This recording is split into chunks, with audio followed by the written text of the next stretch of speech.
Welcome to the first episode of Keys to Home, a joint venture of Loan House Lending Solution and JJ Junction. ഇന്ന് property ഇൻവെസ്റ്റേഴ്സിൻ്റെയും property ബയേഴ്സിൻ്റെയും ഒക്കെ ഏറ്റവും വലിയ ചർച്ചാ വിഷയം how the federal budget is going to impact us, അല്ലെങ്കിൽ federal budget കൊണ്ട് ഞങ്ങൾക്കുണ്ടാവുന്ന ദോഷങ്ങൾ എന്തൊക്കെ എന്നുള്ളതാണ്. പ്രിയമുള്ളവരെ, ആദ്യത്തെ എപ്പിസോഡ് തന്നെ ഈ ഒരു ടോപ്പിക്കിനെ കുറിച്ച് ആവട്ടെ എന്ന് വിചാരിച്ചത് കൊണ്ടാണ് ഇന്ന് ഈ സ്പെഷ്യൽ എപ്പിസോഡുമായി ഞാൻ വരുന്നത്. ഫെഡറൽ ബഡ്ജറ്റിൽ പ്രോപ്പർട്ടിയെ സംബന്ധിക്കുന്ന രണ്ട് പ്രധാന കണ്ടീഷൻസാണുള്ളത്.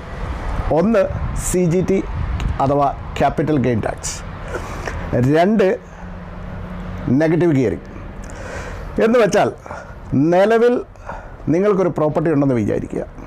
ആ പ്രോപ്പർട്ടി വർഷാവർഷം നിങ്ങളുടെ എക്സ്പെൻസും ഇൻകവും എല്ലാം അഡ്ജസ്റ്റ് ചെയ്ത് കഴിയുമ്പോൾ ഒരു $10,000 ലോസിലാണ് എങ്കിൽ വർഷാവസാനം നിങ്ങൾ ടാക്സ് ചെയ്യുമ്പോൾ ആ $10,000 നിങ്ങളുടെ സാലറിയിലേക്ക് ഓഫ്സെറ്റ് ചെയ്യാൻ പറ്റും. എന്ന് പറഞ്ഞാൽ നിങ്ങൾക്ക് 100,000 സാലറി ഉണ്ട്, 10,000 പ്രോപ്പർട്ടി ലോസ് ഉണ്ടെങ്കിൽ നിങ്ങൾ 90,000 ടാക്സ് കൊടുക്കുക. നിലവിൽ പൊതുവെ അറിയപ്പെടുന്നത് ഈ നെഗറ്റീവ് ഗിയറിങ് കംപ്ലീറ്റ് പോയി എന്നുള്ളതാണ്. എന്നാൽ എന്താണ് യഥാർത്ഥത്തിൽ അതിൻ്റെ വാസ്തവം? നെഗറ്റീവ് ഗിയറിങ് റീഫോം ചെയ്തു എന്ന് പറയുന്നതാണ് അതിൻ്റെ കറക്റ്റായ രീതി. അതായത് നിങ്ങൾക്കൊരു പ്രോപ്പർട്ടിയിൽ $7,000 ലോസ് ഇപ്പോഴുണ്ടെങ്കിൽ ഈ $7,000 ഡിസപ്പിയർ ചെയ്തിട്ടില്ല, പക്ഷേ നിങ്ങൾക്ക് സാലറിയിൽ ഓഫ്സെറ്റ് ചെയ്യാനുള്ള റൈറ്റ്സ് റിവോക്ക് ചെയ്യപ്പെട്ടു. എന്ന് പറഞ്ഞാൽ നിങ്ങൾക്ക് ഇനി മുതൽ സാലറിയിൽ അത് ഓഫ്സെറ്റ് ചെയ്യാൻ പറ്റില്ല. But you can offset it against another residential property. എന്ന് പറഞ്ഞാൽ പോസിറ്റീവ് ഗിയറിങ്ങിലുള്ള മറ്റൊരു പ്രോപ്പർട്ടി ഉണ്ടെങ്കിൽ നിങ്ങൾക്ക് നെഗറ്റീവ് ഗിയറിങ്ങുള്ള പ്രോപ്പർട്ടിയിലെ ലോസ് പോസിറ്റീവ് ഗിയറിങ്ങുള്ള പ്രോപ്പർട്ടിയുമായിട്ട് നിങ്ങൾക്ക് അഡ്ജസ്റ്റ് ചെയ്യാൻ പറ്റും.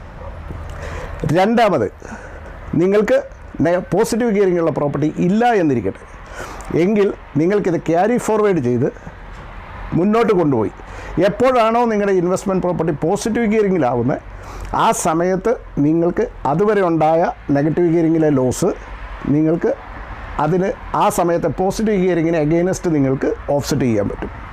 ഇനി ഇതല്ല എങ്കിൽ പ്രോപ്പർട്ടി നിങ്ങൾ ഒരു ഘട്ടത്തിൽ വിൽക്കുമ്പോൾ നിങ്ങൾക്ക് അതുവരെ ഉണ്ടായ ലോസ് നിങ്ങൾക്ക് അതിൽ അഡ്ജസ്റ്റ് ചെയ്യാൻ പറ്റും. അപ്പോൾ യഥാർത്ഥത്തിൽ നെഗറ്റീവ് ഗിയറിങ് ഡിസപ്പിയർ ചെയ്തിട്ടില്ല, പകരം റീസ്ട്രക്ചർ ചെയ്തു. നിങ്ങൾക്ക് വർഷാവർഷം കിട്ടിക്കൊണ്ടിരിക്കുന്ന ബെനഫിറ്റ് പിന്നീട് ഒരു നാൾ നിങ്ങൾക്ക് കിട്ടുമെന്നുള്ള ഒരു സ്റ്റേജിലേക്ക് മാറ്റി വയ്ക്കപ്പെട്ടു എന്നുള്ളതാണ് യഥാർത്ഥത്തിൽ സത്യം. ഇനി CGT അഥവാ ക്യാപിറ്റൽ ഗെയിൻ ടാക്സിലെ പുതിയ റൂൾ എന്താണ്? പുതിയ റൂൾ പ്രകാരം നിങ്ങളുടെ ഇൻഫ്ലേഷനുമായിട്ട് റിലേറ്റ് ചെയ്ത് ഒരു ഇൻഡെക്സ് ATO വിൽ പബ്ലിഷ്. ആ ഇൻഡെക്സിൻ്റെ ബേസിലായിരിക്കും നിങ്ങളുടെ ടാക്സ് എക്സംപ്റ്റഡ് ആയിട്ടുള്ള എമൗണ്ട് ഡിസൈഡ് ചെയ്തത്. ബാലൻസ് ഉള്ള എമൗണ്ടിന് പ്രപ്പോർഷനേറ്റായിട്ട് ടാക്സ് നിങ്ങൾ അടയ്ക്കേണ്ടി വരും. എന്ന് പറഞ്ഞാൽ നിലവിൽ നിങ്ങൾക്ക് 50% ബെനഫിറ്റ് കിട്ടിക്കൊണ്ടിരിക്കുന്നിടത്ത് ചിലപ്പോൾ ആ ബെനഫിറ്റ് ഡിപ്പെൻസ് ഓൺ അത് 40%ഓ 35%ഓ ആയിട്ട് കുറയും. എന്നാൽ അത് ഒരു വളരെ വലിയൊരു മാർജിനൽ ലോസ് എന്നതിനെ വിളിക്കാൻ പറ്റില്ല. തീർച്ചയായിട്ടും ഈ വക കാര്യങ്ങളിൽ പുതിയ നിർദ്ദേശങ്ങളിൽ നിങ്ങൾക്ക് അവസാന അഡ്വൈസ് തരേണ്ടത് ഒരു അക്കൗണ്ടൻ്റാണ്. ഇനി ഇതുകൂടാതെ നിങ്ങൾക്ക് നിങ്ങളുടെ പ്രോപ്പർട്ടി വാങ്ങുന്നതും പ്രോപ്പർട്ടി സെറ്റ് ചെയ്തേക്കുന്നതും നിങ്ങളൊരു കമ്പനിയാണ്, ഒരു ട്രസ്റ്റാണ്, അല്ലെങ്കിൽ ആ ഒരു രീതിയിലുള്ള സ്ട്രക്ചറാണ് നിങ്ങൾ പ്രോപ്പർട്ടി പർച്ചേസിന് ഉപയോഗിക്കുന്നതെങ്കിൽ അവിടെയും ഫെഡറൽ ബഡ്ജറ്റിൻ്റെ പുതിയ റൂൾസ് വളരെയേറെ ഇമ്പാക്റ്റ് ഉണ്ടാക്കും. അതുകൊണ്ട് തന്നെ നിങ്ങളതിൻ്റെ ബെനഫിറ്റ് ലോസ് കമ്പനി സ്ട്രക്ചറിൽ പർച്ചേസ് ചെയ്യുന്ന, ട്രസ്റ്റിൽ പർച്ചേസ് ചെയ്യുന്ന ഈ വക കാര്യങ്ങളിലെ എല്ലാ ആശങ്കകളും നിങ്ങൾ നിങ്ങളുടെ സ്വന്തം അക്കൗണ്ടൻറ്റിനെ കണ്ട് ക്ലിയർ ചെയ്യേണ്ടതാണ്. ഇത് പ്രോപ്പർട്ടി മാർക്കറ്റിലെ ഒരു പ്രഡിക്ഷൻ. ഇനി രണ്ടാമത്, how this is going to impact as a borrower. അതാണ് പ്രധാനമായിട്ടും എൻ്റെ അല്ലെങ്കിൽ ഞാൻ വിശദീകരിക്കാൻ ഉദ്ദേശിക്കുന്ന ഒരു പോയിൻ്റ്. നിങ്ങൾക്കറിയാം, നിലവിൽ നിങ്ങളൊരു ഇൻവെസ്റ്റ്മെൻറ്റ് പ്രോപ്പർട്ടി വാങ്ങുമ്പോൾ ഓണറൊക്കെ നിങ്ങൾ ആ ഇൻവെസ്റ്റ്മെൻറ്റ് പ്രോപ്പർട്ടി എക്സിസ്റ്റിംഗ് ആണെങ്കിലും ബ്രാൻഡ് ന്യൂ ആണെങ്കിലും നിങ്ങളുടെ ബോറോയിങ് കപ്പാസിറ്റി കൺസിസ്റ്റൻ്റ് ആണ്.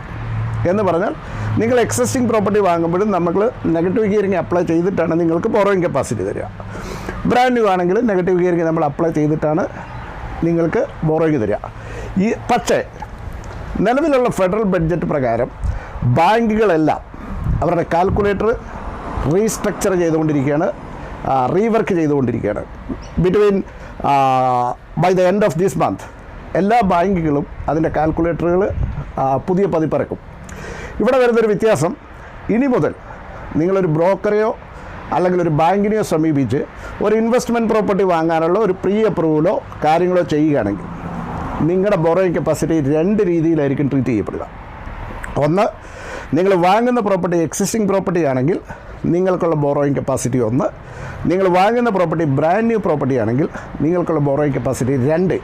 അതുകൊണ്ട് തന്നെ നിങ്ങളൊരു ബാങ്കിനെയോ ബ്രോക്കറെയോ അപ്രോച്ച് ചെയ്യുമ്പോൾ അതിന് തൊട്ട് മുമ്പ് തന്നെ നിങ്ങൾ വാങ്ങാൻ പോകുന്ന പ്രോപ്പർട്ടിയെക്കുറിച്ച് നിങ്ങൾക്കൊരു ഡിസിഷൻ ഉണ്ടാവണം, ഒരു തീരുമാനം ഉണ്ടാവണം. ഈ ബോറോയിങ്ങിൽ നിങ്ങൾ ബ്രാൻഡ് ന്യൂ പ്രോപ്പർട്ടിയാണ് വാങ്ങുന്നതെങ്കിൽ നിങ്ങളുടെ ബോറോയിങ് ഹയർ ആയിരിക്കും. നിങ്ങളൊരു എക്സിസ്റ്റിംഗ് പ്രോപ്പർട്ടിയാണ് വാങ്ങുന്നതെങ്കിൽ നിങ്ങളുടെ ബോറോയിങ് കുറവായിരിക്കും. കാരണം എന്താണെന്ന് ചോദിച്ചാൽ നിങ്ങളുടെ നെഗറ്റീവ് ഗിയറിങ് നമ്മൾ കാൽക്കുലേറ്ററിൽ നിങ്ങളുടെ എക്സിസ്റ്റിംഗ് പ്രോപ്പർട്ടിക്ക് അപ്ലൈ ചെയ്യില്ല. അപ്പോൾ നിങ്ങളുടെ നെഗറ്റീവ് ഗിയറിങ്, നിങ്ങൾ എക്സിസ്റ്റിംഗ് പ്രോപ്പർട്ടി, നിങ്ങളുടെ കയ്യിലിരിക്കുന്ന ഒരു പ്രോപ്പർട്ടി നിങ്ങൾ റെൻറ്റിന് കൊടുത്ത് നിങ്ങളൊരു പഴയ പ്രോപ്പർട്ടി എക്സിസ്റ്റിംഗ് പ്രോപ്പർട്ടി നിങ്ങൾ വാങ്ങി ആ പ്രോപ്പർട്ടിയിലേക്കാണ് നിങ്ങൾ താമസിക്കാൻ പോകുന്നതെങ്കിൽ നിങ്ങളുടെ ബോറോയിങ് കപ്പാസിറ്റിയിൽ വ്യത്യാസമുണ്ടാവില്ല. കാരണം നിങ്ങളുടെ കയ്യിലിരിക്കുന്ന പ്രോപ്പർട്ടി അതിൽ നമ്മൾ നെഗറ്റീവ് ഗിയറിങ് അപ്ലൈ ചെയ്തിട്ടാണ് നിങ്ങൾക്ക് ബോറോയിങ് കപ്പാസിറ്റി തരിക. അപ്പോൾ ചുരുക്കി പറഞ്ഞാൽ നിങ്ങൾക്ക് ഉപയോഗിക്കാൻ പറ്റുന്ന ഏറ്റവും best strategy, what's a best strategy that you can work with, അതാണ് നമ്മൾ ചിന്തിക്കേണ്ടത്. നിലവിൽ നിങ്ങളൊരു ഇൻവെസ്റ്ററോ അല്ലെങ്കിൽ ഇൻവെസ്റ്റ്മെൻറ്റ് പ്രോപ്പർട്ടി ഉടമസ്ഥനോ ആണെങ്കിൽ നിലവിലുള്ള കറണ്ട് മാർക്കറ്റിൽ നിങ്ങളുടെ ഇൻവെസ്റ്റ്മെൻറ്റ് പ്രോപ്പർട്ടി സെയിൽ ചെയ്യാതിരിക്കുക എന്നുള്ളതാണ് നിലവിൽ നിങ്ങൾക്ക് എടുക്കാവുന്ന ഒരു ബെസ്റ്റ് ഓപ്ഷൻ. സെയിൽ ചെയ്യാതിരിക്കുക എന്ന് പറഞ്ഞു കഴിഞ്ഞാൽ ആ പ്രോപ്പർട്ടി നിങ്ങളുടെ കയ്യിലുള്ളിടത്തോളം കാലം നിങ്ങൾക്ക് ആ പ്രോപ്പർട്ടിയിൽ നെഗറ്റീവ് ഗിയറിങ് അപ്ലൈ ചെയ്യാൻ പറ്റും. അതേസമയം നിങ്ങൾ പോയി കയ്യിലിരിക്കുന്ന പഴയ പ്രോപ്പർട്ടി വിറ്റ് നിങ്ങൾ പുതിയൊരു ഇൻവെസ്റ്റ്മെൻറ്റ് പ്രോപ്പർട്ടി ആയിട്ട് വീണ്ടും എക്സിസ്റ്റിംഗ് പ്രോപ്പർട്ടിയാണ് വാങ്ങുന്നതെങ്കിൽ നിങ്ങൾ വാങ്ങാൻ പോകുന്ന പ്രോപ്പർട്ടിയിൽ നെഗറ്റീവ് ഗിയറിങ് അപ്ലൈ ചെയ്യില്ല. അപ്പോൾ നിങ്ങൾ ചെയ്യേണ്ടത് നിങ്ങളുടെ കയ്യിലിരിക്കുന്ന ഇൻവെസ്റ്റ്മെൻറ്റ് പ്രോപ്പർട്ടി കഴിവതും വിൽക്കാതിരിക്കുക. പുതിയ പ്രോപ്പർട്ടി നിങ്ങൾ വാങ്ങുന്നുണ്ടെങ്കിൽ ഇൻവെസ്റ്റ്മെൻ്റ് ആണെങ്കിൽ ബ്രാൻഡ് ന്യൂ പ്രോപ്പർട്ടിയിലേക്ക് ഫോക്കസ് ചെയ്യുക. നിങ്ങൾ ഒരു ഓണർ ഓക്കുപ്പയർ ആണ് അല്ലെങ്കിൽ നിലവിലുള്ള പ്രോപ്പർട്ടിയിൽ നിങ്ങൾ താമസിക്കുകയാണെങ്കിൽ please make that property as an investment and buy brand new property or existing property to live in. അവിടെയും നിങ്ങൾക്ക് നഷ്ടങ്ങളില്ല. കാരണം നിങ്ങളുടെ താമസിക്കുന്ന property if it is purchased before 12th of May budget നൈറ്റിന് തൊട്ട് മുമ്പ് നിങ്ങൾ വാങ്ങിയിട്ടുള്ള പ്രോപ്പർട്ടി ആണെങ്കിൽ അത് നിങ്ങൾ റെൻ്റ് ഔട്ട് ചെയ്യുമ്പോൾ it can still bring negative gearing. വീണ്ടും ഇതിൻ്റെ ഫർദർ ഡീറ്റെയിൽസ് നമ്മൾക്ക് ഫെഡറൽ ബഡ്ജറ്റ് പാസ്സായിട്ടില്ല, നിലവിലുള്ളത് പ്രപ്പോസൽ മാത്രമാണ്.